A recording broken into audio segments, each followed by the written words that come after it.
शांति। आज 11 अक्टूबर 2025 के शनिवार के प्रातः मीठी मीठी मधुवन मुरली के बाप दादा के मधुर ईश्वरीय महावाक्य सुनते हैं। मीठे मीठे प्यारे प्यारे बाप दादा ने कहा, मीठे बच्चे, तुम्हारा फर्ज है सबको स्थायी सुख और शांति का रास्ता बताना। शांति में रहो और शांति की बख्शिश इनाम दो। मीठे बच्चे, तुम्हारा फर्ज है सबको स्थायी सुख और शांति का रास्ता बताना। शांति में रहो और शांति की बख्शिश दो। प्रश्न है, किस गुप्त राज को समझने के लिए बेहद की बुद्धि चाहिए? किस गुप्त राज को समझने के लिए बेहद की बुद्धि चाहिए? उत्तर है, ड्रामा की जो सीन जिस समय चलनी है उस समय ही चलेगी। इसकी एक्यूरेट आयु है। बाप भी अपने एक्यूरेट टाइम पर आते हैं। इसमें 1 सेकंड का भी फर्क नहीं पड़ सकता। पूरे 5000 वर्ष के बाद बाप आकर प्रवेश करते हैं। यह गुप्त राज समझने के लिए बेहद की बुद्धि चाहिए। गीत चला, बदल जाए दुनिया न बदलेंगे हम, आपकी कसम। ओम शांति। रूहानी बच्चों प्रति रूहानी बाप बैठ समझाते हैं, बच्चों को रास्ता बताते हैं शांति धाम और सुख धाम का। इस समय सब मनुष्य विश्व में शांति चाहते हैं। हर एक इंडिविजुअल भी चाहते हैं और विश्व में भी शांति चाहते हैं। हर एक कहते हैं मन को शांति चाहिए। अब वह भी कहाँ से मिल सकती है? शांति का सागर तो बाप ही है, जिससे वर्षा मिल सकता है। इंडिविजुअल व्यक्तिगत भी मिलता है तो होलसेल में भी मिलता है, यानी सबको मिलता है। जो बच्चे पढ़ते हैं वो समझ सकते हैं कि हम शांति का वर्षा लेने अपना पुरुषार्थ करते हैं, औरों को रास्ता बताते हैं। विश्व में शांति तो होनी ही है, चाहे कोई वर्षा लेने आए या न आए। बच्चों का फर्ज है सब बच्चों को शांति देना। वह समझ नहीं सकते 2-4 को वर्षा मिलने से क्या होगा। कोई को रास्ता बताया जाता है, परंतु निश्चय न होने के कारण दूसरों को आप समान बना नहीं सकते। जो निश्चय बुद्धि हैं वह समझते हैं कि बाबा से हमको वर मिल रहा है, वरदान देते हैं ना, आयुष्मान भव, धनवान भव। कहते हैं, सिर्फ कहने से तो आशीर्वाद नहीं मिल सकती। आशीर्वाद मांगते हैं तो उनको समझाया जाता है, तुमको शांति चाहिए तो ऐसे ऐसे पुरुषार्थ करो, मेहनत से सब कुछ मिलेगा। भक्ति मार्ग में कितनी आशीर्वाद लेते हैं, माँ की, बाप की, टीचर की, गुरु आदि सब से मांगते हैं हम सुखी और शांत रहें, परंतु रह नहीं सकते हैं क्योंकि इतने ढेर मनुष्य हैं, उनको सुख शांति मिल कैसे सकती है। गाते भी हैं शांति देवा, तो बुद्धि में आता है, हे परम पिता परमात्मा, हमको शांति की बख्शिश करो। वास्तव में बख्शिश उसको कहा जाता है जो चीज़ उठा करके देवे। कहेंगे यह तुमको बख्शिश है, इनाम है। बाप कहते हैं बख्शिश कोई कितनी भी करते हैं, धन की, मकान की, कपड़े आदि की करते हैं, वह हुआ दान पुण्य अल्पकाल के लिए। मनुष्य मनुष्य को देते हैं, साहूकार गरीब को अथवा साहूकार साहूकार को भी देते हैं, परंतु यह तो है शांति और सुख स्थायी। यहाँ तो कोई एक जन्म के लिए भी सुख शांति नहीं दे सकता, क्योंकि उनके पास है ही नहीं। देने वाला तो एक ही बाप है। उसको सुख शांति पवित्रता का सागर कहा जाता है। ऊंचे से ऊंच भगवान की ही महिमा गाई जाती है। समझते हैं उनसे ही शांति मिलेगी। फिर वह साधु संत आदि के पास जाते हैं, क्योंकि भक्ति मार्ग है ना, तो फेरा फिराते रहते हैं। वह सब हैं अल्पकाल के लिए पुरुषार्थ। तुम बच्चों का अभी वह सब बंद हो जाता है। तुम लिखते भी हो बेहद के बाप से 100% पवित्रता सुख शांति का वर्षा पा सकते हो। यहाँ 100% अपवित्रता है, दुख है, अशांति है, परंतु मनुष्य समझते नहीं हैं। कहते हैं ऋषि मुनि आदि तो पवित्र हैं, परंतु पैदाइश तो फिर भी विकार से ही होती है। मूल बात ही यह है, रावण राज्य में पवित्रता हो नहीं सकती। पवित्रता, सुख, शांति आदि सब का सागर एक ही बाप है। तुम जानते हो, हमको शिव बाबा से 21 जन्म अर्थात आधा कल्प 2500 वर्ष के लिए वर्षा मिलता है। यह तो गारंटी है। आधा कल्प सुख धाम और आधा कल्प है दुख धाम। सृष्टि के दो भाग हैं, एक नई और एक पुरानी, परंतु नई कब और पुरानी कब होती है यह भी जानते नहीं है। झाड़ की आयु इतनी एक्यूरेट बता न सकें। अभी बाप द्वारा तुम इस झाड़ को जानते हो, यह 5000 वर्ष का पुराना झाड़ है। इसकी एक्यूरेट आयु का तुमको पता है, और जो झाड़ होते हैं उनकी आयु का किसी को भी पता नहीं होता, अंदाज लगाते हैं। तूफान आया, झाड़ गिरा, आयु पूरी हो गई। मनुष्यों का भी अचानक मौत हो जाता है। इस बेहद के झाड़ की आयु पूरे 5000 वर्ष है। इसमें एक दिन कम ना हो सके और न जास्ती। यह बना बनाया झाड़ है, इसमें फर्क नहीं पड़ सकता। ड्रामा में जो सीन जिस समय चलती है उस समय ही चलेगी, हूबहू रिपीट होना है। आयु भी एक्यूरेट है। बाप को भी नई दुनिया स्थापन करने आना है तो एक्यूरेट टाइम पर आते हैं। 1 सेकंड का भी उसमें फर्क नहीं पड़ सकता। यह भी अब तुम्हारी बेहद की बुद्धि में बात है, तुम ही समझ सकते हो। पूरे 5000 वर्ष बाप आकर इसमें प्रवेश करते हैं, इसलिए शिवरात्रि कहते हैं। कृष्ण के लिए जन्माष्टमी कहते हैं, शिव की जन्माष्टमी नहीं कहते हैं, शिव की रात्रि कहते हैं। क्योंकि अगर जन्म हो तो फिर मौत भी हो। मनुष्यों का जन्मदिन कहेंगे, शिव के लिए हमेशा शिवरात्रि कहते हैं। दुनिया में इन बातों को कुछ भी पता नहीं है। तुम समझते हो शिवरात्रि क्यों कहते हैं, जन्माष्टमी क्यों नहीं कहते हैं। उनका जन्म दिव्य है, अलौकिक है, जो और कोई का हो नहीं सकता है। यह कोई जानते ही नहीं है। शिव बाबा कब आते हैं, कैसे आते हैं, शिवरात्रि का क्या अर्थ है, तुम ही जानते हो। ये है बेहद की रात। भक्ति की रात पूरी हो तब दिन होता है। ब्रह्मा की रात और दिन तो फिर ब्राह्मणों की भी रात और दिन हुआ। एक ब्रह्मा का खेल थोड़े ही चलता है। अब तुम जानते हो, अब दिन शुरू होना है।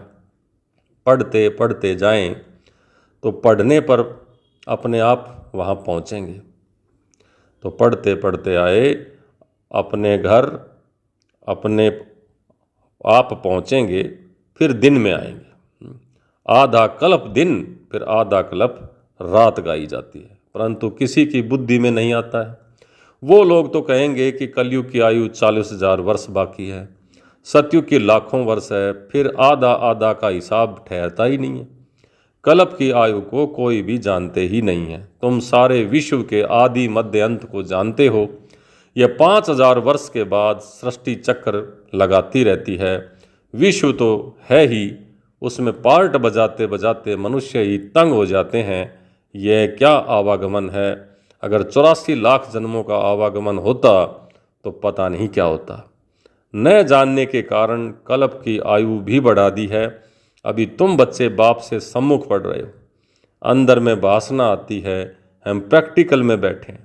पुरुषोत्तम संगम युग को भी जरूर आना है। कब आता है, कैसे आता है, यह कोई को भी पता नहीं है। तुम बच्चे जानते हो तो कितना गदगद होना चाहिए। तुम्हारी कल्प कल्प बाप से वर्षा तुम लेते हो, अर्थात माया पर जीत पाते हो, फिर हारते हो। यह है बेहद की हार और जीत। उन राजाओं की तो बहुत ही हार जीत होती रहती है, अनेक लड़ाइयाँ लगती रहती हैं। छोटी सी लड़ाई लगती है तो कह देते हैं अब हमने जीता। क्या जीता? थोड़े से टुकड़े को जीता। बड़ी लड़ाई में हारते हैं तो फिर झंडा गिरा देते हैं। पहले पहले तो एक राजा होता है, फिर और वृद्धि को पाते जाते हैं। पहले पहले इन लक्ष्मी नारायण का राज्य था, फिर और राजाएं आने शुरू हुए। जैसे पोप का दिखाते हैं, पहले एक था, फिर नंबरवार और पोप भी बैठते गए। किसी की मृत्यु का तो ठिकाना ही नहीं है ना। तुम बच्चे जानते हो, हमको बाबा अमर बना रहे हैं, अमरपुरी का मालिक बना रहे हैं। कितनी खुशी होनी चाहिए। ये है मर्त्युलोक, वो है अमरलोक।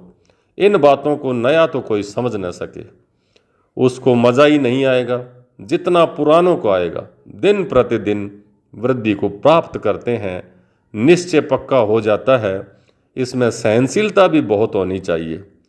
यह तो आसुरी दुनिया है, दुख देने में देरी नहीं करते हैं। तुम्हारी आत्मा कहती है कि हम अभी बाबा की श्रीमत पर चल रहे हैं। हम संगम युग पर हैं, बाकी सब कलयुग में हैं। हम अभी पुरुषोत्तम बन रहे हैं। पुरुषों में उत्तम पुरुष पढ़ाई से ही बनते हैं, पढ़ाई से ही चीफ जस्टिस आदि बनते हैं। तुमको बाप पढ़ाते हैं, इस पढ़ाई से ही अपने पुरुषार्थ अनुसार पद पाते हो। जितना जो पढ़ेंगे उतना ग्रेड मिलेगी। इसमें राजाई की ग्रेड है, बस उस पढ़ाई में राजाई की ग्रेड नहीं होती है। तुम जानते हो हम राजाओं का भी राजा बन रहे हैं, तो अंदर में कितनी खुशी होनी चाहिए। हम डबल सिरताज बहुत उच्च बनते हैं। भगवान बाप हमको पढ़ाते हैं। कभी कोई ये समझ न सके कि निराकार बाप कैसे आकर पढ़ाते हैं। मनुष्य पुकारते भी हैं, हे पतित पावन आकर हमको पावन बनाओ, फिर भी पावन बनते नहीं। बाप कहते हैं ये काम महाशत्रु है। तुम एक तरफ पुकारते हो कि हे पतित पावन आओ, अब मैं आया हूँ कहता हूँ कि बच्चे पतित पना छोड़ दो, तो तुम छोड़ते क्यों नहीं हो।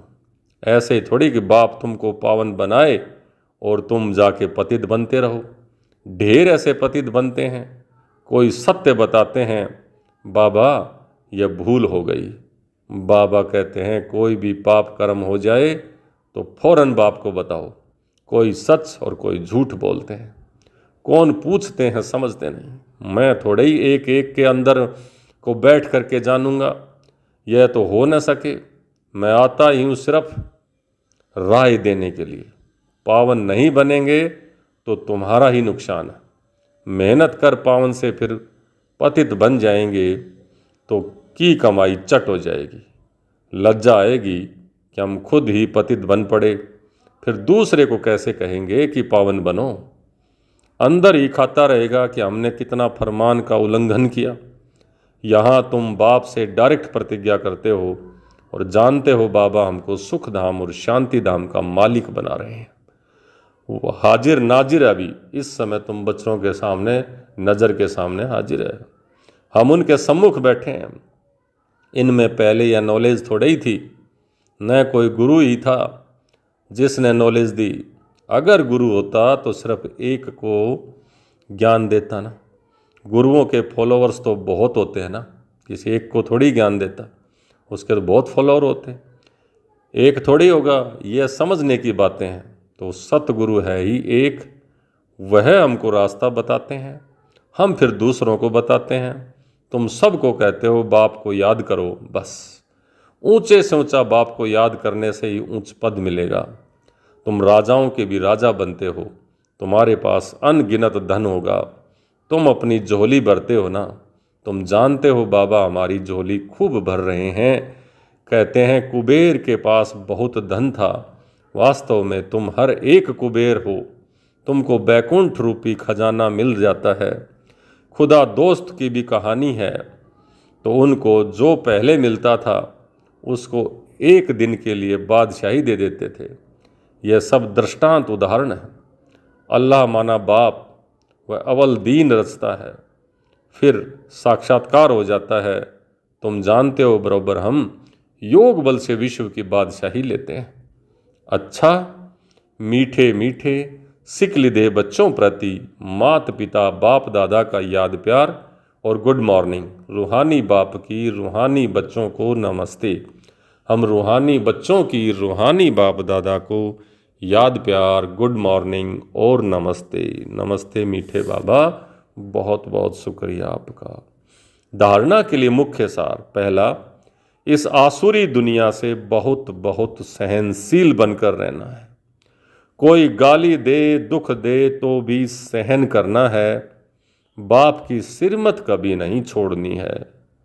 दूसरा, डायरेक्ट बाप ने पावन बनने का फरमान दिया है, इसलिए कभी भी पतित नहीं बनना है।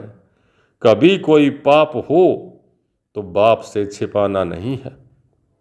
आज का वरदान, एक नामी और इकोनॉमी के पाठ द्वारा हलचल में भी अचल अडोल भवै।